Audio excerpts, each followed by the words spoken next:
Bonjour à tous. Écoutez, ravi de vous retrouver aujourd'hui. Aujourd'hui, je reçois Marjorie Beau, qui est, on va dire, aromathérapeute, aromatologue. Tu nous diras un petit peu mieux tout à l'heure le mot exact à utiliser. Ouais. Marjorie, je t'ai rencontrée, moi, sur les réseaux sociaux, tout simplement, sur Instagram. Un jour, je ne sais plus pourquoi, je ne sais plus comment. Écoute, c'est venu comme ça. Et puis, je te suis depuis un petit moment déjà. Et je vais te laisser te présenter. Et puis, on en reparlera après parce que tu as plein de choses à nous proposer. On va donc parler aujourd'hui d'aromathérapie surtout. Bonjour à tous. Merci déjà Laure de m'avoir invitée aujourd'hui. Alors moi, donc, je m'appelle, comme Laure l'a précisé, Marjorie. Je suis naturopathe et aromatologue. Donc je me suis formée en premier lieu en naturopathie et c'est la naturopathie en fait qui m'a amenée à l'aromathérapie. Voilà, je me suis spécialisée dans cet univers-là qui me passionne et qui est vraiment hyper riche et j'adore quoi. Voilà. La question aujourd'hui à laquelle on va répondre, c'est en quoi l'aromathérapie peut nous aider à aller mieux dans nos vies et comment on peut faire. Et voilà. Alors, Alors dis-moi. moi, l'aroma, en fait, je le considère comme... alors, ça peut être à la fois quelque chose pour nous soigner, entre guillemets, parce que c'est bien un terme qu'on n'a pas forcément le droit d'utiliser, mais bon, ça peut voilà, nous permettre en tout cas d'améliorer des paramètres de santé qui ne sont pas au top quand on a, par exemple, une grippe ou un rhume, de cet ordre-là, quand on a une douleur articulaire, par exemple. On peut se soulager. Bien sûr, ça sera toujours en complément d'un avis médical, on est d'accord. Mais ensuite, il y a tout le côté en aroma, moi, qui me passionne et que j'adore, c'est tout ce qui est lié à la gestion du stress, des émotions. Et alors là, c'est d'une richesse, c'est un puissant fond, quoi. Enfin, ça ne s'arrête pas là. Il y a tellement de plantes et tellement d'odeurs à explorer que, enfin voilà, c'est juste extraordinaire tout ce qu'on peut faire rien qu'en gérant nos émotions au quotidien. Puisque tu es naturopathe, tu as dû être un petit peu formé aussi aux fleurs de Bach. Quelle est la différence un petit peu entre une fleur de Bach et puis les huiles essentielles? Parce que l'aromathérapie, c'est ça, c'est des huiles essentielles. Oui. Alors, moi, alors, fleur de bac, j'ai eu une initiation dans mes cours de naturo. Je n'ai pas poussé plus loin. Les fleurs de bac, en fait, c'est vrai que c'est aussi beaucoup pour les émotions, mais je les privilégie en fait vraiment pour les tout petits, pour les enfants, pour les femmes enceintes, qui sont des sujets pour moi un peu complexes en aroma, bien qu'il y a des huiles essentielles qui sont possibles chez les enfants et chez la femme enceinte. Mais c'est pas mon domaine de prédilection en fait. Voilà, je suis pas trop en accord avec ça non plus forcément. Du fait que les huiles essentielles, c'est vraiment à la fois la force, la puissance, mais aussi beaucoup de douceur. Et donc du coup, quand on dit force et puissance, voilà, il faut des organismes qui derrière, voilà, une femme enceinte, un nourrisson, moi ça me parle pas trop quoi. J'ai un peu de mal. Donc c'est là où les fleurs de bac, voilà, qui sont une solarisation donc d'une fleur dans l'eau, euh, est beaucoup plus douce et beaucoup plus tendre en fait avec le sujet et s'adapte davantage à ces personnes en fait. Voilà. Et l'aroma, pourquoi j'ai choisi l'aroma et peut-être qu'en fait elle colle un peu à mon caractère justement de force et douceur, un peu la contradiction entre les deux quoi. Voilà, je vais avoir un caractère assez punchy, mais en même temps je suis une grande émotive, donc je pense que l'aroma me définit bien en fin de compte. Non, c'est bien ce que tu. Là, ouais, comme tu décris ça, c'est un peu ce que je vois de toi, en tout cas, derrière les réseaux. C'est ce qu'on voit un peu. Est-ce que on pourrait prendre comme ça une huile essentielle? Parce qu'en fait, oui, on parle d'aromathérapie, je répète, c'est bien les huiles essentielles. Oui, Et ça, on va le répéter encore et toujours. Il faut faire attention avec les huiles essentielles, surtout les femmes enceintes et les enfants. Hein, ça, tu l'as bien dit oui, tout à l'heure. Et ça, c'est ouais. c'est pas n'importe quand ni n'importe comment. Euh, Prendre une huile essentielle, par exemple, et nous dire un petit peu ce qu'on peut en faire. Est-ce que tu as une idée là, comme ça, ou est-ce que je prends, on en parlait tout à l'heure dans ton e-book, et, Ouais. Et puis, on peut, voilà, sans décrire exactement tout ce que tu as écrit dans l'e-book, parce que c'est très riche, peut-être dire, bah, voilà, telle huile, par exemple, elle peut nous amener à faire ça, ça, ça, ça, voilà. Oui, bien sûr. Là, j'ai un exemple qui me vient parce qu'en ce moment, c'est celle que j'applique régulièrement parce que la saison, enfin voilà, l'été se termine, on a la période on rentre dans l'automne, on commence à avoir les températures qui baissent, des fois le manque de luminosité, donc une immunité qui peut des fois un peu chuter ou le moral est un peu en berne. Parce qu'on aime un peu moins ce passage, en fait. Ou alors, il est peut-être un petit peu plus difficile pour certaines personnes. Et du coup, il y a une huile essentielle que moi, j'adore, c'est le Ravinzara, en fait. J'allais dire, c'est un peu la plus connue. C'est un peu la plus connue, mais en même temps, au-delà du couteau suisse, comme elle est souvent surnommée, c'est aussi, pour moi, une huile essentielle, mais extraordinaire.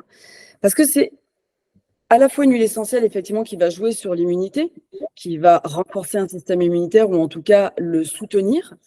Mais c'est aussi une huile essentielle qui va te booster quand tu es au creux de la vague, si tu es bien malade, et qui va vraiment te permettre de tenir et de faire face au virus, par exemple. C'est aussi une huile essentielle qui est hypnotique, donc qui peut t'aider à dormir. C'est aussi une huile essentielle qui, respirée le matin, va te booster au niveau de ton énergie et te donner du peps. Donc voilà, donc elle est vraiment, c'est vraiment une huile essentielle complète, je trouve, et qui pour le coup, à part sur les sujets là, asthmatiques, peut vraiment s'utiliser chez quasiment tout le monde. En tout cas, au moins, tu vois, une petite goutte là ici, tu frottes, tu respires, tu as la fraîcheur, tu as la vivacité, tu as en même temps cette espèce d'alignement, tu vois, avec la plante et l'odeur. Et c'est vrai que c'est une huile qui est extraordinaire, quoi. Effectivement, tout le monde la connaît, mais je pense que tout le monde ne l'utilise pas justement en olfaction, forcément, alors qu'elle est. On va la diffuser pour les intérieurs, tu vois, quand il y a justement des périodes hivernales, pour un peu nettoyer les intérieurs ou antibactérienne, tout ça. Mais franchement, en olfaction, c'est une pépite, hein. C'est vraiment un monstre de l'aromathérapie, hein. Elle est extraordinaire. Donc, à ceux qui les écoutent là, maintenant, on rentre dans l'automne. Cette vidéo, elle paraîtra, je crois, début octobre à peu près. C'est l'occasion, acheter une petite fiole de Ravensara et on y va. À partir de quel âge pour les enfants? Alors, s'ils ne sont pas asthmatiques et s'il n'y a pas de problème d'allergie sous quelque forme que ce soit, parce que du coup, vu que ça fait partie des huiles essentielles au niveau biochimique qui sensibilisent beaucoup qui sont interdites en tout cas pour les asthmatiques, parce qu'elles vont amener justement un emballement pulmonaire et respiratoire, donc qui va leur provoquer plus de stress qu'autre chose. Donc, du coup, 6 ans, 5-6 ans. Alors, ça dépend. Si l'enfant a déjà eu une approche, tu vois, 3-4 ans, des fois à respirer un petit peu, on peut commencer vers 4 ans en olfaction sèche. Alors, l'olfaction sèche, c'est on met une goutte, par exemple, sur un Kleenex et on le laisse à côté de l'enfant au moment de dormir. Tu vois, du coup, et en fait, c'est une astuce, en fait, aussi pour éduquer son organisme à recevoir ces molécules qui sont, comme j'ai dit tout à l'heure, assez puissantes. Et donc, du coup, son petit organisme va faire une rencontre olfactive, mais toute douce. Et là, c'est génial parce que les enfants, en plus, sont un peu vierges de tout et leur organisme n'est pas pollué comme un peu nous, on peut l'être. Et donc, pour eux, ils n'ont vraiment pas besoin de grand-chose. Tu vois, une petite goutte et à côté de l'oreiller. Et c'est assez extraordinaire comme ils peuvent capter justement tout ce dont ils auront besoin et tout ce qui va leur faire du bien, en fait. Et sinon, pour voilà, 6 ans, il n'y a pas de souci.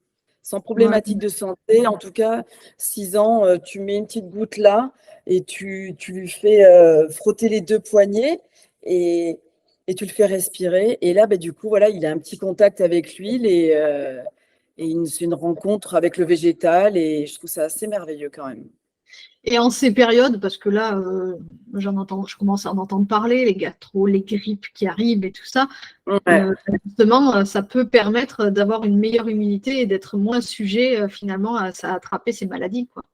Mais c'est ça, c'est-à-dire que ça va faire comme une espèce de… Alors, bouclier, c'est un grand terme, mais c'est juste que ça va rééduquer, enfin, ça va protéger voilà.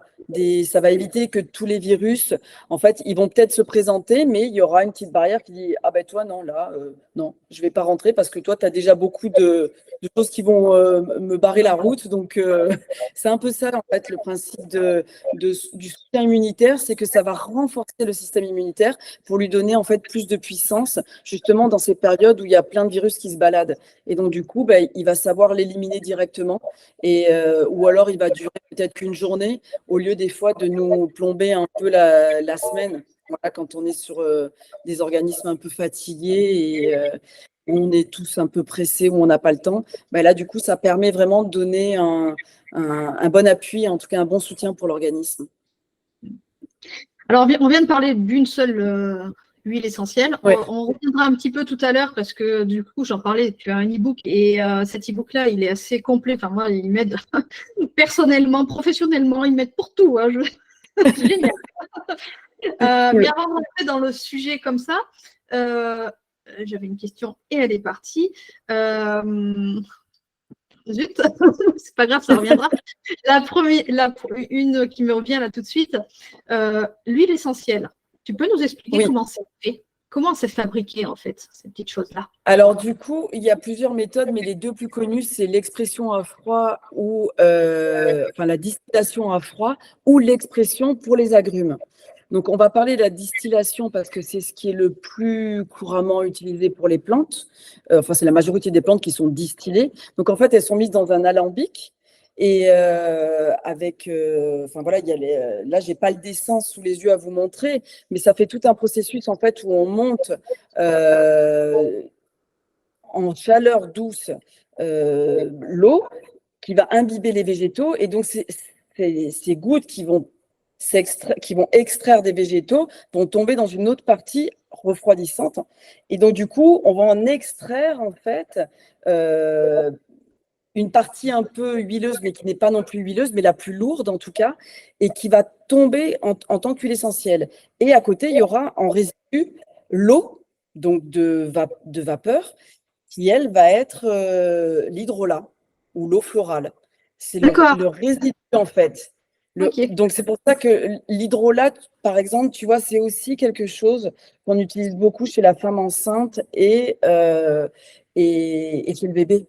Parce qu'en fait, c'est une partie de la plante, mais un peu comme le principe de l'homéopathie, en fait, extrêmement dilué. Il y a juste des traces de plantes, en fait, mais on ne peut pas dire qu'il y ait tant de 1,8 cinéole, tant de qu'est-ce que je pourrais prendre comme autre exemple? Les molécules biochimiques, il y en a tout un tas, mais tant de cétone, tant de phénol, tu vois, il n'y aura pas forcément, il y aura des traces en fait de la plante, il y aura l'empreinte olfactive de la plante, mais on ne sera pas dans une capacité forcément à pouvoir quantifier la puissance en fait, voilà. Parce que ça sera extrêmement dilué. Mais par contre, voilà, on sait qu'il y a aujourd'hui une réelle efficacité avec les hydrolats aussi.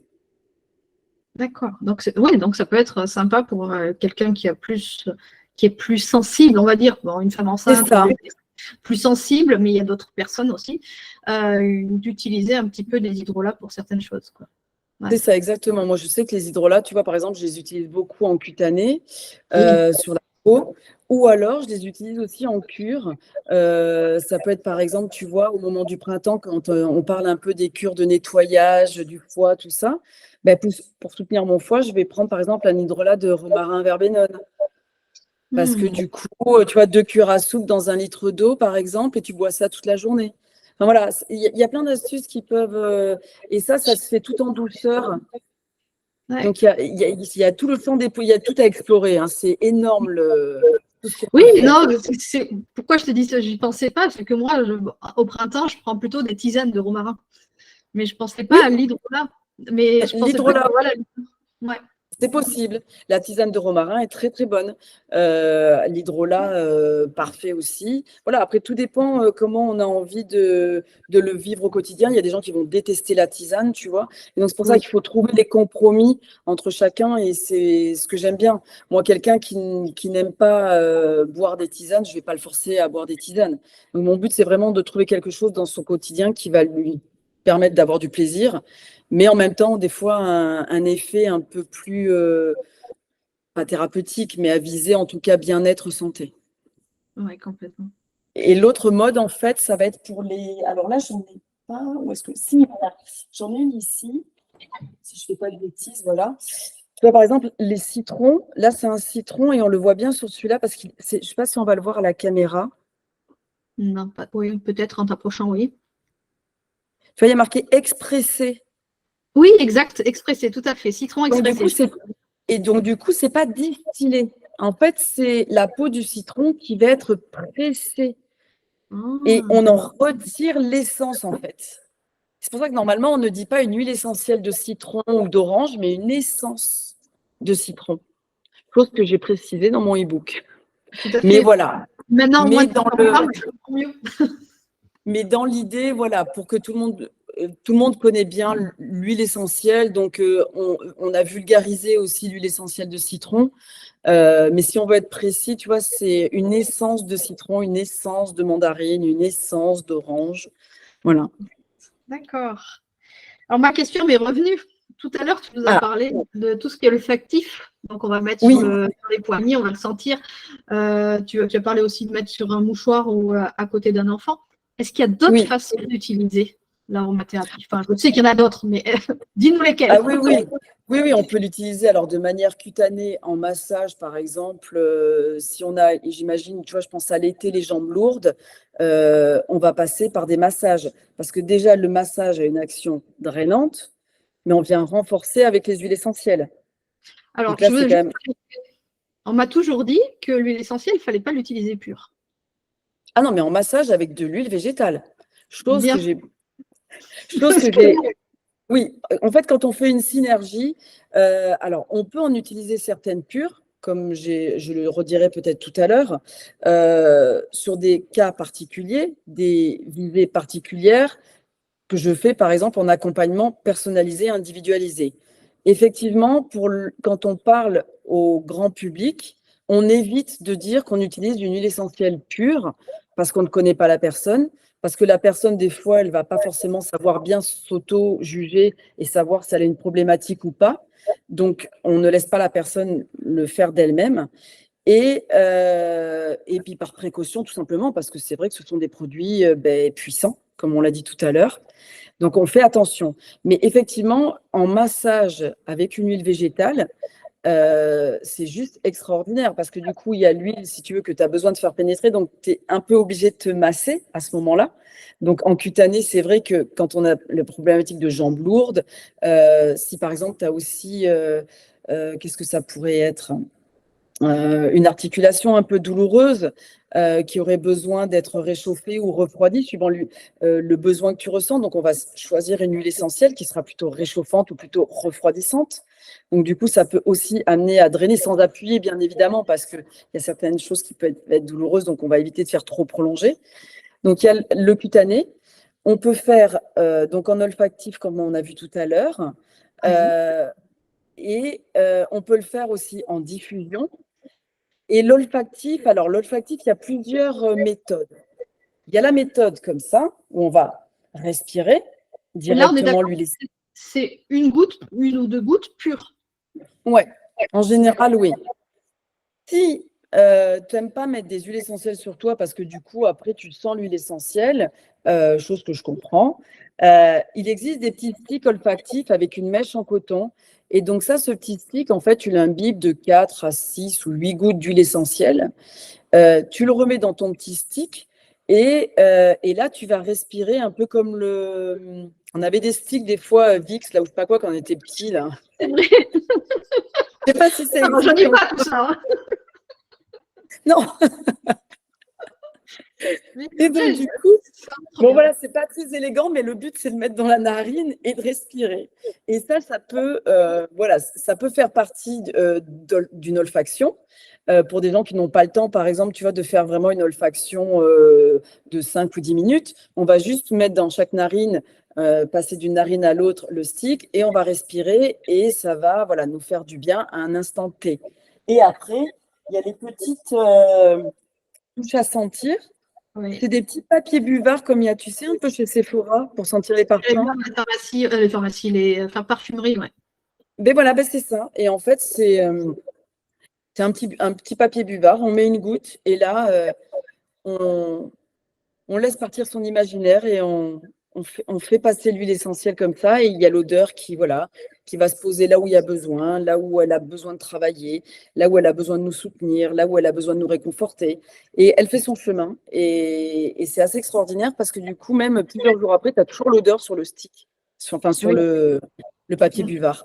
Et c'est vrai que c'est assez remarquable. Et après, il y a d'autres possibilités, mais là qui sont par contre réservées plus à des visées pareilles, des accompagnements individuels, où on peut le faire aussi par voie orale. Mais voilà, ça reste D'accord. encore très particulier. Et puis après, il y a la voie aussi, interne, je dirais, par exemple, si tu as besoin de faire un suppositoire, tu vois, de faire Oui. des. Mais ça se fait, ça se fait dans une pharmacie qui va Déjà. réaliser la préparation. Et après, mais là, c'est des accompagnements très particuliers, très spécifiques, hein. On est dans quelque chose de vraiment assez complexe déjà. Et puis Et pousser. on peut déjà faire beaucoup de choses sans en arriver là. Alors justement, en parlant de ces beaucoup de choses sur lesquelles on peut arriver là, j'ai devant moi, alors mon imprimante ne marchait pas bien, donc ça ne rend pas ce que donne vraiment ton e-book. Mais je voudrais vraiment en parler parce que je l'ai trouvé très intéressant. Tu es parti de 12 huiles essentielles, Oui, c'est oui, ça, c'est hein? ça. 12. Ouais, 12. Et alors, si on regarde les nombreux mots qu'on peut soigner avec 12 huiles essentielles, c'est impressionnant. Alors, ça veut dire quoi? Avec 12 petits pots qu'on a à la maison qui prennent ça comme place, c'est-à-dire rien, on arrive à Ouais, soigner. Alors, c'est vrai, comme tu disais, on n'a pas le droit de dire ces mots-là, mais en tout oui. cas, à améliorer certaines situations. Et à prévenir aussi, tu vois, et à anticiper et alors la démarche derrière les 12 huiles essentielles, parce que c'est vrai que ça a été compliqué de choisir. Et j'imagine. Euh, C'était très compliqué parce que derrière vous en voyez plein, Ah mais oui, ça voilà, c'est vraiment pas un besoin, mais une envie personnelle de découvrir les odeurs et ce que sont les plantes. Est-ce qu'on a besoin de tout ça aujourd'hui dans sa pharmacie pour justement se faire du bien et prévenir des problématiques de santé? Non, justement. Et le truc, c'est que moi-même, je me suis retrouvée en fait 10 ans en arrière à acheter mon premier bouquin d'aromathérapie et à me dire, bon ben voilà, je voyais telle problématique, bon, il me faut tant d'huile essentielle. Je l'ai commandé. Puis après, je voyais il m'arrivait une autre problématique et c'était d'autres huiles essentielles. Et en fait, je me suis retrouvée avec plein d'huiles essentielles, mais pas savoir comment les utiliser. Et en ouais, fait, ces huiles essentielles, enfin, au final, je les perdais. Alors, je les perdais parce que je ne savais pas les utiliser, parce qu'après, ben, je ne les avais pas forcément bien conservées non plus, il faut être honnête. Puis bon, au bout de 5, 6, 7 ans, il y a un moment donné où, enfin voilà, j'étais même plus au fait de pourquoi j'avais ça. Et donc, c'est quand je me suis formée que j'ai compris que j'avais justement un intérêt à rendre la vie plus facile aux gens avec l'aromathérapie, en fait. Mon but, c'était ça. C'était de dire que dans un univers aussi complexe, parce que c'est complexe, parce que tous les pavés d'aromathérapie, c'est pas autre chose que des pavés. Et je pèse mes mots quand je dis ça, parce que les bouquins, ils sont toujours énormissimes, mais chose qui est normale, puisqu'il y a beaucoup d'informations à retenir et à donner.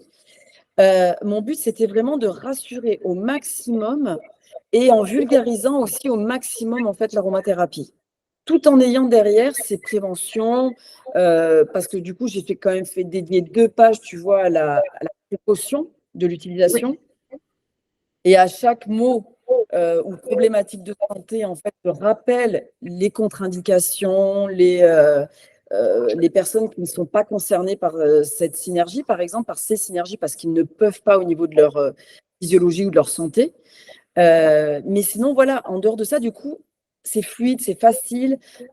Tu vois, je prends souvent l'exemple parce que moi, j'ai été longtemps touchée par des problèmes de digestion, de ballonnement, et c'est vrai que, par exemple, le basilic tropical, à elle toute seule, elle se suffit, quoi. Il n'y a pas besoin de chercher midi à 14 heures. Alors oui, l'odeur est puissante. Oui, l'odeur est très caractéristique. Mais oui. c'est une huile essentielle qui, au-delà de résoudre des problèmes digestifs, et juste avec 2 gouttes en massage sur le ventre avec un peu d'huile végétale, enfin, tu résous le problème du ballonnement, quoi. Enfin, moi, je trouve ça juste extraordinaire. Et je ne pouvais pas garder ça pour moi, quoi.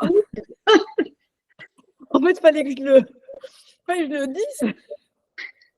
Et justement, tu as rencontré des gens sur lesquels ça ne marchait pas, parce que des fois, tu sais, on dit que pour un tel, c'est pas que ça va pas marcher, mais en tout cas, il est moins réceptif, parce que, par exemple, moi, je suis hyper réceptive à la gémothérapie, donc au bourdon.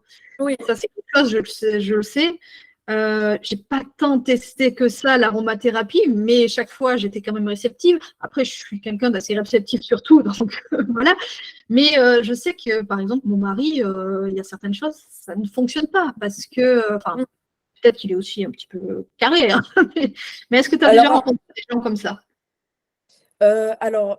Pas directement moi en accompagnement, parce que du coup, les personnes qui viennent vers moi, elles viennent spécifiquement, si tu veux, pour l'aroma. Donc, du coup, c'est un peu compliqué parce qu'elles ont vraiment la démarche d'être prises en charge que par l'aroma. Mais par contre, oui, j'ai des personnes dans mon entourage, même de la famille, hein, qui me regardent avec des yeux comme ça et qui c'est normal. Mais tu vois, pour prendre par exemple mon compagnon qui, lui, n'est pas du tout au fait de la santé ou de la prévention. Des fois, quand il n'est pas bien ou qu'il est malade, je dis, bon, écoute, prends ça, et puis voilà. Et puis des fois, en fait, ça vient de lui-même maintenant. Ah, Parce qu'à force, en fait, il me dit, au fait, t'as pas un peu de menthe poivrée là, par là, des fois? Bien, bon, tu veux de la menthe poivrée. Et donc, c'est lui, du coup, qui me demande ce qu'il veut. Donc, mais Dieu, si vous nous écoutez. Non, mais tu vois, quand il a, par exemple, parce que voilà, la menthe poivrée, c'est pareil, c'est une huile essentielle qui est assez passe-partout, mais que moi, j'ai apprivoisée, alors c'est curieux, mais pendant le Covid. C'est une huile essentielle, au départ, j'en avais très peur, je ne sais pas pourquoi. Je ne l'avais jamais utilisée, elle m'effrayait, cette huile essentielle.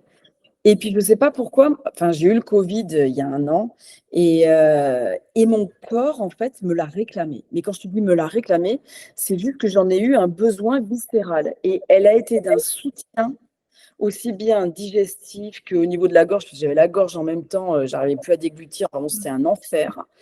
Et il n'y avait que ça qui m'apaisait, quoi. Il n'y avait que ça qui me tenait finalement un peu alerte, quoi. Mais c'est marrant comme justement, des fois, il y a des choses qui… La nature vient à toi aussi. Et en fait, oui, il y a des gens qui sont réfractaires. J'en ai rencontré, hein, même des fois quand j'ai fait des animations dans des magasins ou autres. Oui, de toute façon, ce n'est pas une huile essentielle voilà, qui va me faire du bien. Il y a des gens réfractaires et qui ne veulent pas du tout essayer. Après, je pense que la chose qui peut, par contre, ne pas fonctionner, c'est si vraiment une odeur est extrêmement désagréable pour la personne. Alors là, par contre, oui. Là, moi, tu vois, par exemple, j'ai une aversion totale pour la Golterie. Alors là, c'est… La Golterie, c'est une huile essentielle qu'on utilise beaucoup pour les douleurs articulaires. Elle est considérée voilà, vraiment comme une huile essentielle un peu à part puisqu'elle est riche en quasiment une seule molécule biochimique, tellement elle est puissante. Mais son odeur vraiment me répugne.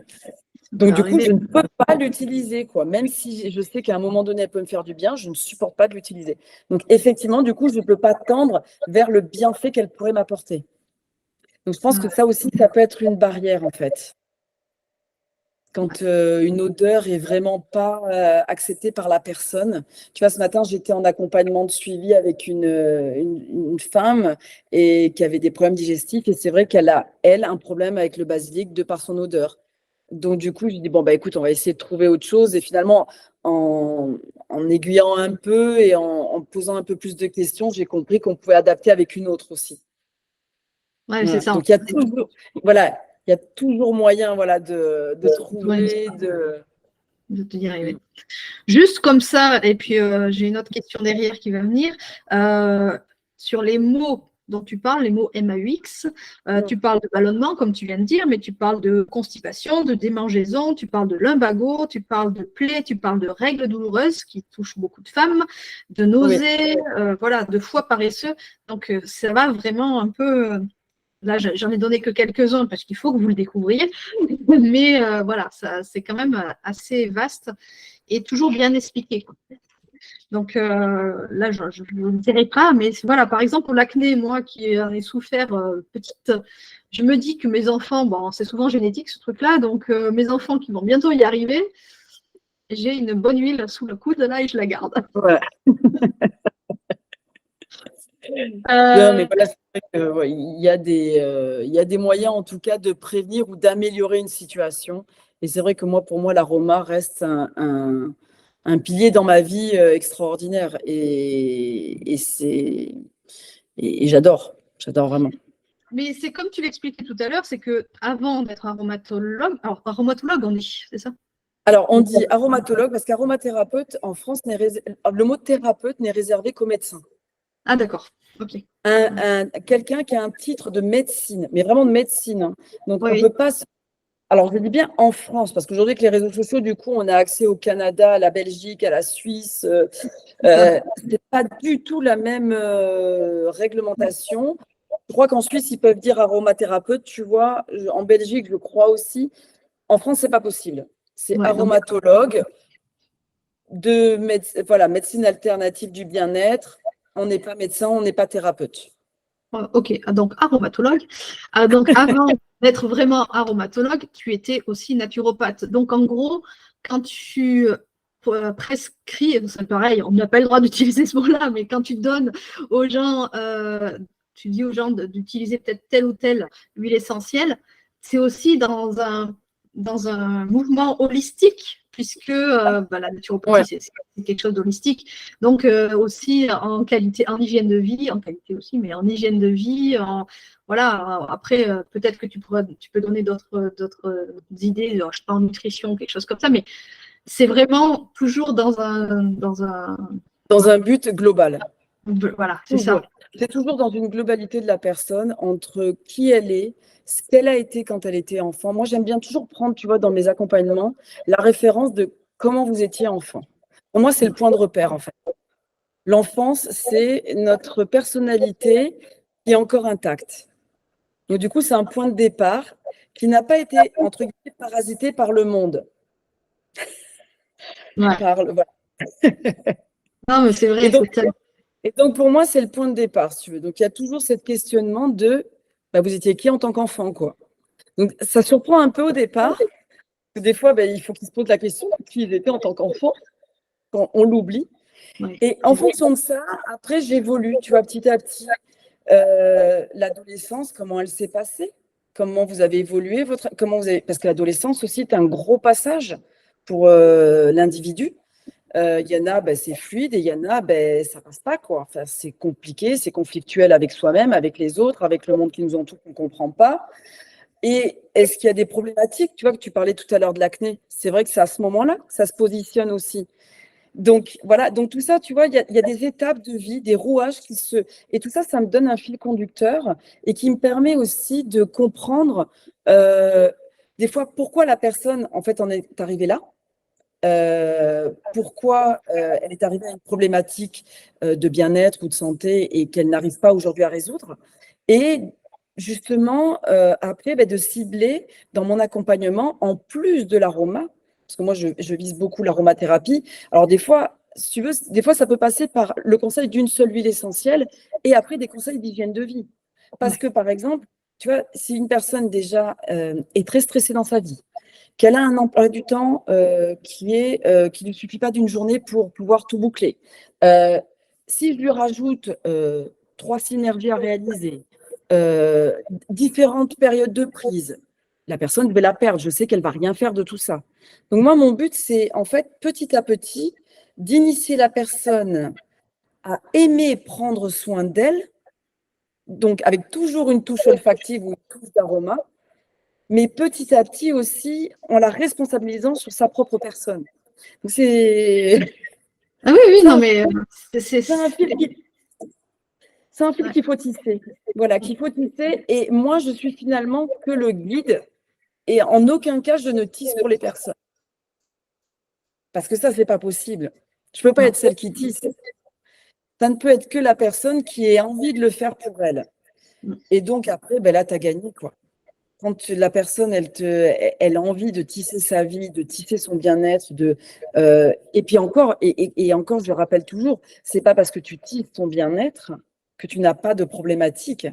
Ah non, bien entendu. Moi, aujourd'hui, tu vois, je cultive une harmonie et un équilibre de vie entre l'hygiène de vie, que ce soit alimentaire, sommeil, mouvement, gestion du stress, et l'aroma qui vient en complément. Mais ça ne m'empêche pas à un moment donné d'avoir des passages à vide, de pas bien digérer à certaines périodes. Mais par contre, j'ai toujours en moi les bases où je sais par où recommencer pour que ça aille mieux en fait. Et le but, moi en tout cas dans mon métier, c'est ce que j'essaye de montrer aux gens. C'est qu'à un moment donné, oui, on peut avoir des déséquilibres, mais oui, vous avez les clés pour remédier à cette problématique en fait. Et tout ça, c'est vrai que moi, je suis là pour leur montrer que eux, ils peuvent trouver comment ils se sentent bien dans leur propre vie en fait. Et c'est ça qui est passionnant, quoi. Donc, C'est non, passionnant. j'ai rien d'autre à dire. Du coup, on va terminer. Merci beaucoup pour tout ce que tu nous as dit, la Marjorie. On va terminer par mes 2 petites questions. Ouais. D'abord, est-ce que, autre que l'aromathérapie, en tout cas les huiles essentielles, on a bien compris que ça faisait partie de ta vie. Est-ce que tu as un outil, un objet, quelque chose, en tout cas, qui te fait du bien chaque jour? Quelque chose qui te mène… Alors, il y a un truc que je fais, alors c'est pas forcément tous les jours, mais c'est par période, et qui me suit depuis plus de 10 ans maintenant. Alors, vous êtes très surpris, je pense. J'aime bien avoir les petites surprises. On rigole déjà.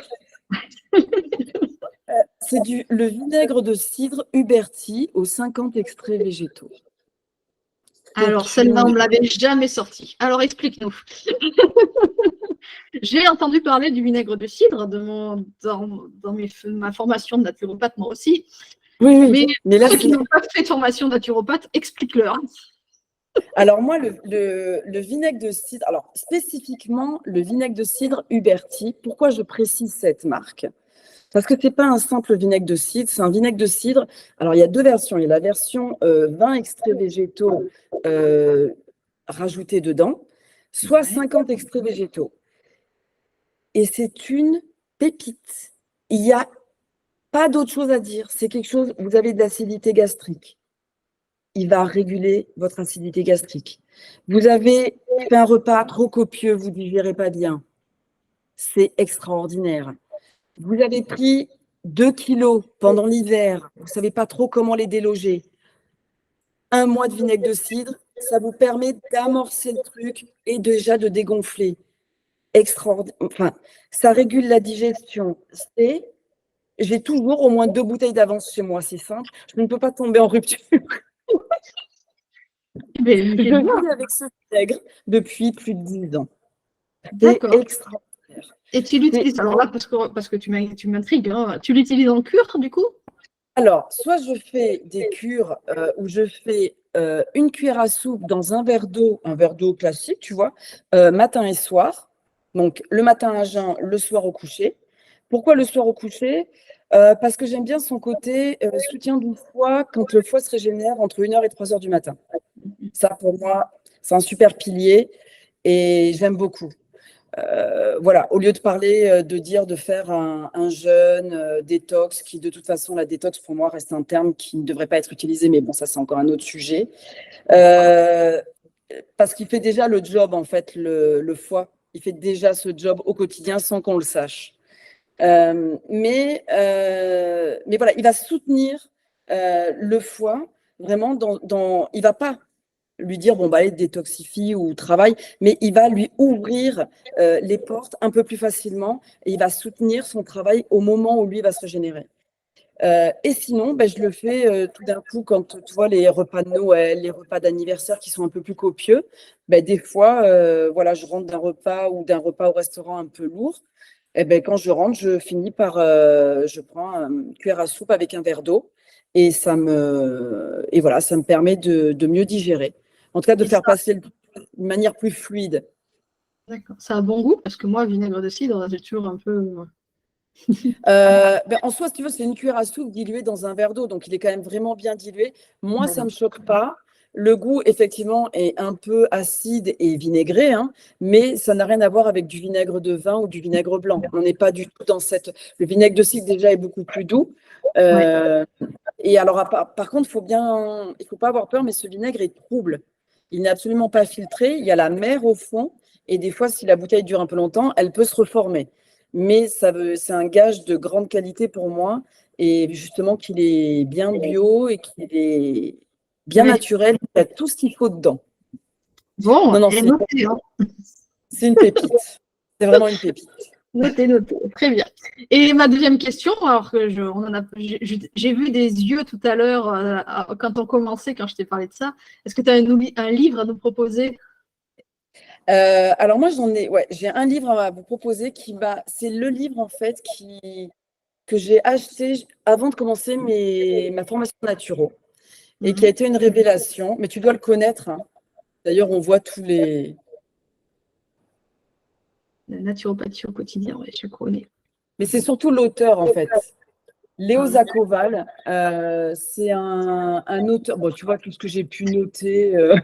je vois. Il est, il est, largement utilisé. C'est vraiment un outil qui laisse la possibilité de se faire son propre avis sur les différents thèmes. Parce que la naturopathie, il y a différents axes entre le fait, tu vois, de continuer à manger de la viande, pas manger de viande. Il laisse libre cours, il donne tous les paramètres et chacun fait son propre avis. Et je trouve qu'il est beaucoup dans l'équilibre et l'harmonie globale, en fait. Il est vraiment dans ce que moi je prône et ce qui m'est cher. Voilà, la naturopathie, pour moi, elle doit pouvoir se vivre au quotidien dans n'importe quelle situation. On ne doit pas être bloqué dans un régime alimentaire qui nous contraint. On ne doit pas être. Voilà, pour moi, c'est anti-cohérence, en tout cas, de vie. Voilà, c'est vraiment quelque chose qui me tient à cœur de mettre en avant l'harmonie et l'équilibre de vie. Eh bien, Voilà. écoute, sur ces petits mots, ces beaux petits mots, on va dire, je vais te remercier énormément, Marjorie, pour ce temps que tu as pris pour venir parler donc d'aromathérapie. Aromathérapie. Oui, aromathérapie. Aromatologue, aromathérapie, il faut que j'y arrive. J'ai toujours peur de me tromper et c'est vrai que c'est voilà, autant utiliser les bons mots. Merci beaucoup de ce temps que tu as passé. J'espère que ça plaira à mon audience. Je n'en doute pas d'ailleurs. Je ne sais pas pourquoi j'ai dit j'espère, parce que je n'en doute pas. Et puis, mais nous, on se retrouve sur les réseaux sociaux. Et puis, vous, derrière la caméra, on se retrouve très bientôt pour une autre interview. Merci beaucoup. Merci beaucoup à toi. Au revoir.